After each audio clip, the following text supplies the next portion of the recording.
Hi, it's me again with Corel Draw Tips and Tricks, and I did a couple of videos this morning about these free macros by this gentleman that's allowing us to have them, which is pretty cool. He's put in a lot of work on them. But we're gonna pick one of them. We're gonna pick this one right here. I don't have it yet. Let's give you a little video on it. Gives you a little information on it, some screenshots, how to use it. But I'm gonna just go ahead and show you how to load it onto your Corel. So here's the macro. I'm just going to double click on it and it's going to come up with this zip file.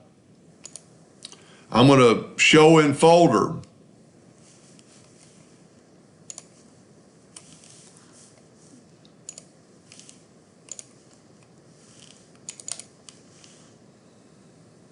I actually removed it a while ago, so I'm going to download it again. There it is right there. Show in folder. There it is right there. I'm going to move it to a thumb drive so it'll be easier to find.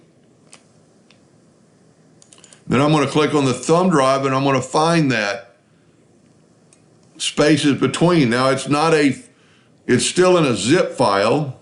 So let's double click on it and go right here to extract. And we're going to put it right back on the thumb drive. Now we can close down these windows and go to Corel. There's the man's website, and go right here to load. And I'm going to load spaces between, and you see why you want to put it on thumb drive so you can find it. And just put open. And here it is right here. There is your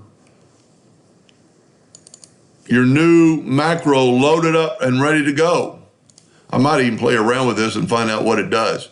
But I'll put his link to where he's got all these macros at, and he's actually working on some more. And so keep checking with him.